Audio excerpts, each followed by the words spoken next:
Welcome back to On the Same Page. We are on Daf Chaf Beis Amud Beis, 22b of Mesechus Megillah. We're starting 7 lines from the bottom of the page. At the end of the line it says Tanu Rabbanan, the rabbis taught. And we left off discussing a story involving Rav and how he went to Bavel on a fast day and everybody else fell on their face, seemingly for Tachnan. They went all the way down on their faces, on the ground, and Rav didn't, and the Gemara discussed why not. So, apropos of that discussion about bowing, the Gemara continues to talk about bowing. And the Gemara says, Kida al apayim. Kida, which is a type of bowing, it refers to bowing on one's face. Shenemar, as the pasuk says, Vatikod Basheva apayim aretz. That Basheva bowed apayim on her face on the ground. So you see that kida means bowing on your face. Now Tosfos notes that there are other terms for bowing that also mention bowing on your face, so it may not be a proof from the pasuk itself so much. The pasuk certainly supports it, but he says hachi gamer le'mei rabbe. He had a tradition that that's what kida is. Kida means falling on your face. Kriya. There's another type of bowing called kriya, like vanachnu korim. That is al birkayim. That means you go down on your knees. V'chein omer, and so it says in the pasuk. The pasuk says in Melachim Aleph, it's referring to Shlomo. It says when Shlomo finished davening, he got up mikaroa al birkav, from bowing on his knees. So you see that kriya refers to going down on one's knees to bow. Hishtachava, a third type of bowing is called hishtachava. Again, like in Aleinu we say v'anachnu korim umishtachavim. So what's hishtachava? Zu pishut yadayim v'raglayim. That is the full-on spreading out of your arms and legs on the ground, which was something we mentioned last week in the context of Rav. So there's kida, which is just to fall on one's face, and then there's hishtachava, which is full on pishut yadayim raglayim, spreading out your hands and legs on the ground. And how do we see that? Where do we see that that's what hishtachava is? Shenemar, as the pasuk says, Yaakov Avinu tells Yosef after Yosef's dreams, he says, Havo navo ani v'imcha ve'achecho ishtachavosecha arza. Are we going to come to bow to you, me and your mother and your brothers, l'ishtachavosecha arza, to bow to you on the ground? So bowing on the ground implies like you're full on the ground, spread out. So that's ishtachava, spreading out flat on the ground. Okay. Now the Gemara tells us a little story about Levi. Levi, the Tana, Mora, Levi ach v'kida kamei de Rebbe. So Levi, actually no, Tana, he was the times of Rabbi Yehuda Nasi. So Levi demonstrated kida in front of Rabbi Yehuda Nasi. V'itla, and as a result he became crippled. He injured himself doing it. What happened? So Rashi tells us that, I don't know if this is how everyone did kida, but kida involves putting your face to the ground, but he did this somehow without bending down to the ground. Rashi says he leaned forward like on his thumbs, supporting himself with his thumbs, and he bent down until he could kiss the ground. And then he got up. Now when he got back up, he couldn't use his thumbs to push himself up, so it was kind of like some kind of maneuver with his hips to get himself up, and he somehow dislocated his hip when he was doing that, and he became handicapped as a result. So, or disabled. He couldn't walk well anymore. So the Gemara asks, is that really what caused it? V'haka garmale, that's what caused him to become injured. V'ha'amar Rabbi Elazar, but didn't Rabbi Elazar say, Le'olam al yatiach adam dvarim klape mala? a person should never literally drill words towards the heavens, meaning like accuse God. There was a great man who spoke in harsh fashions towards God, and he was punished that he became disabled. Umanu, and who was it? Levi. It was Levi. What happened? Rashi says, the Gemara in Tainus, that he said before God, he said, you're in the heavens and you're not watching over your children. So he accused God, and as a result, said Rabbi Elazar, that's what caused Levi to become disabled. So which one was it? Was it because he bowed, he demonstrated kida, and he injured himself as a result, or was it because he was matiach dvarim klapi malu, he spoke harshly towards the heavens? Says the Gemara, aha veha garmale, they both caused it. Says Rashi, because he spoke harshly, so he was more subject, at risk of, if he put himself in any type of risky situation, he would get punished. He would get hurt. So as a result of the way he spoke, when he then did something a little bit dangerous, he suffered this injury. Amar Rav Chia bar Avin. Rav Chia bar Avin said, "Chazina luhu la'Abaye v'Rava dimatzli yatzluye." I saw that Abaye and Rava, when they daven, they don't fall on their faces, rather they lean on their sides. Why not? So Rashi understands it has to do with what we learned last week, that an Adam Chashav, a great person, shouldn't full on bow, unless they know for sure their tefillah is going to be answered. It doesn't look nice, it doesn't look proper that somebody so great would do such a demonstration of prayer and not be answered. So it's not for somebody great like we said last week about Rav, and the same with Abaye and Rava, that they shouldn't be prostrating themselves on their faces. Okay. Now the Gemara comes back to the discussion about the aliyahs on the different days and on Yom Tov. So we said that on Yom Tov Chamisha, on a regular Yom Tov there's 5 aliyahs, on Yom Kippurim Shisha, on Yom Kippur there's 6, and on Shabbos there's 7. Ask the Gemara on the second line of Chav Gimel Amar Aleph, Masnising Mani. Who is the author of our Mishnah? Says the Gemara, Lo Rabbi Shmuel v'lo Rabbi Akiva. It's neither Rabbi Shmuel nor Rabbi Akiva, because we have a brisa that we see the opinion of Rabbi Shmuel and the opinion of Rabbi Akiva, and neither of them will fit in with our Mishnah. The Tanya, because we're learning a brisa. B'Yom Tov Chamisha. On Yom Tov there's 5 aliyahs. U'v'Yom Kippurim Shisha.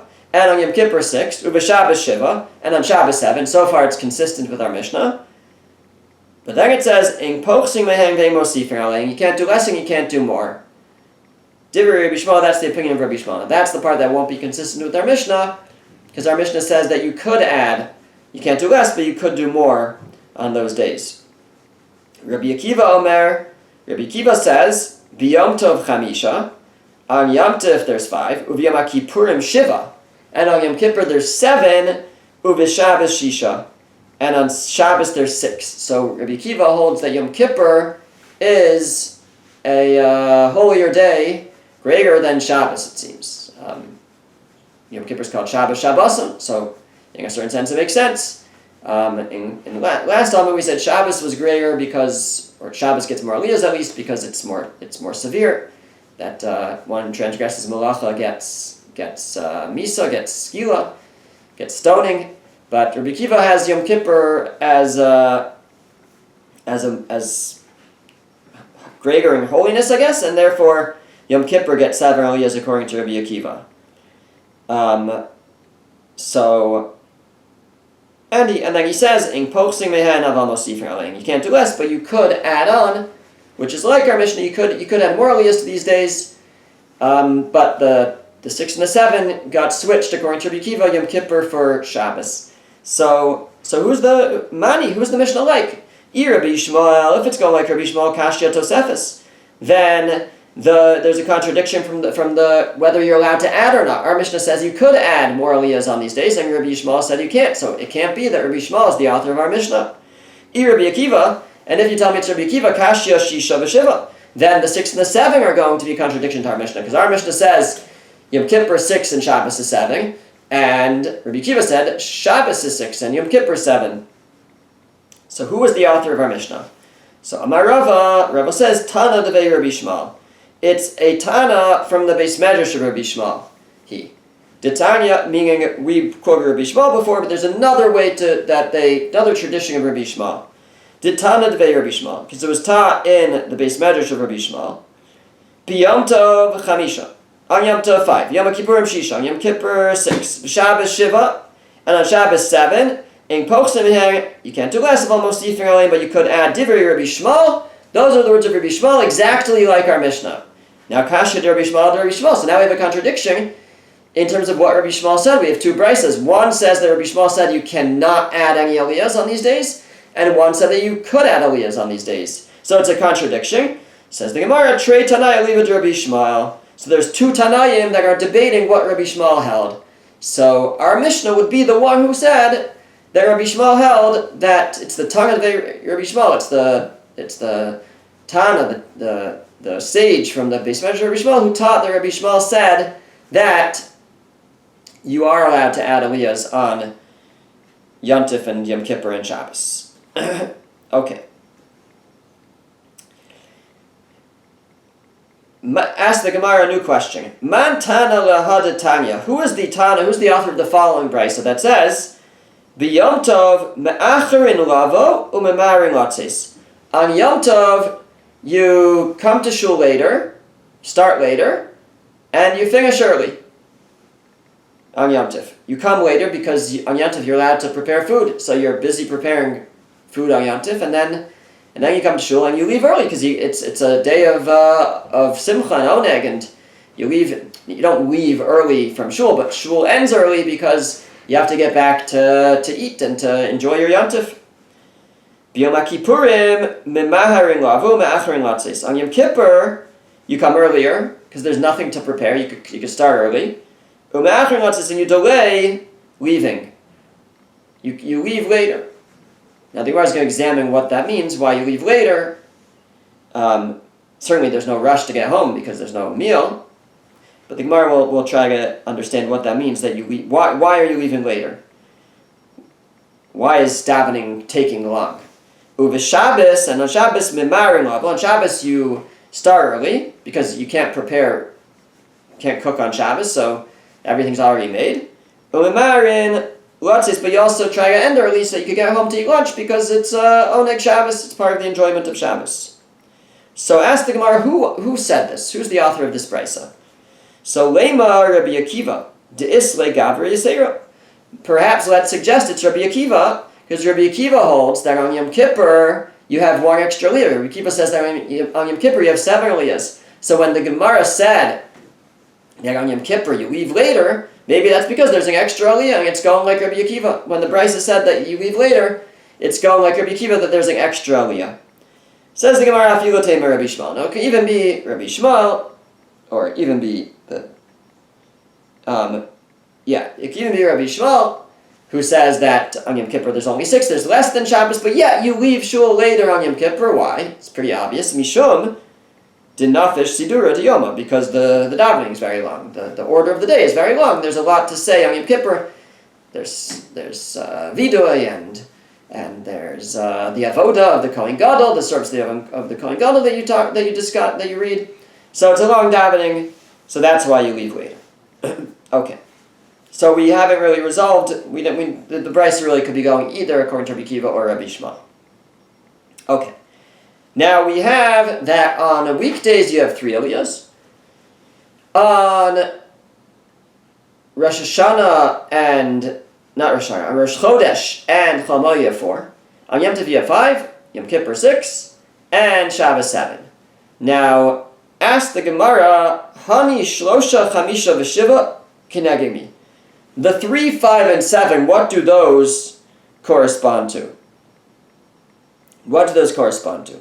Now, it doesn't ask about the 6th of Yom Kippur, because it's going to ask that later. That we'll deal with.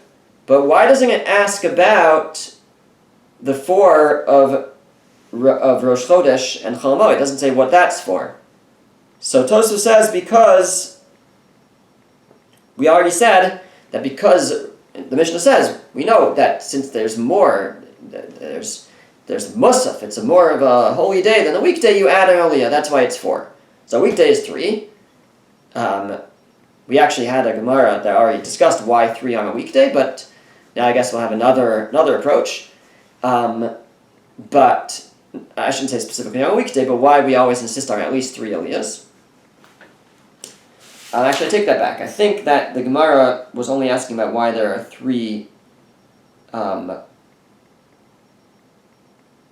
Aliyahs. Yeah, no. The Gemara was discussing why there are 3 Aliyahs back on Chaf Aleph Amud Beis. But now we'll have another approach. But it doesn't ask about Rosh Chodesh and Chol Hamoed because that has more because it has Musaf. It's extra special. Now we said in the last week's Gemara that that's why all the days have more because they're extra special, right? So on Yom Tov you can't do Malacha. That's why it's 5. On Yom Kippur, Malacha is even more severe because it gets kares if one transgresses. That's why it's 6. And Shabbos skila stoning. That's why it's 7. Says Tosfos, yes, that's all true, but that on its own wouldn't be enough to explain why we have, these numbers 5 and 7, 5, 6, 7. That we want to know what the numbers themselves correspond to.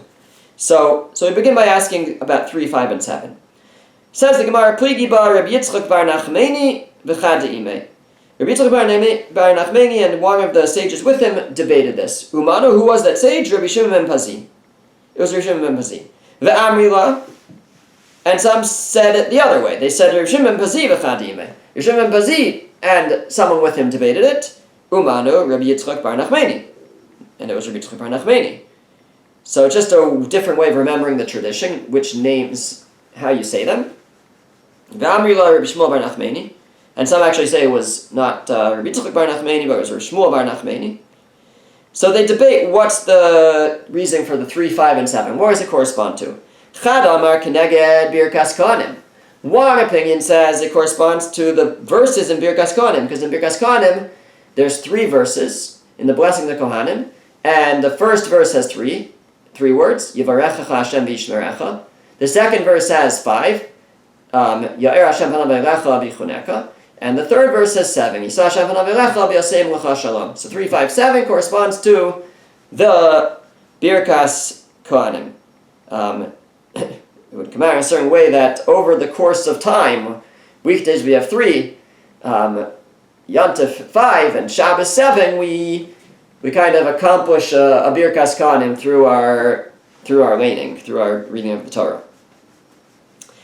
V'chad Amar, another opinion says, Kineged Shlosha Shomrei Hasaf, Chamisha Meiroi Pnei HaMelech, Shiva Roi Pnei HaMelech. No, it corresponds to different positions that were held in a typical kingdom, and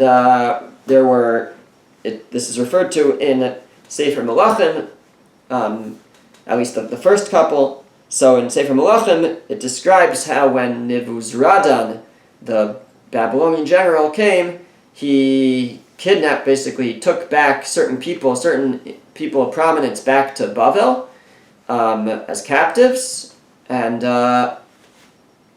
back to Nebuchadnezzar, and it lists there the 3 Shomrei Hasaf, the 3 guards of the gate, as well as the 5 Roei Pnei Melech, the 5 people who saw the king's face.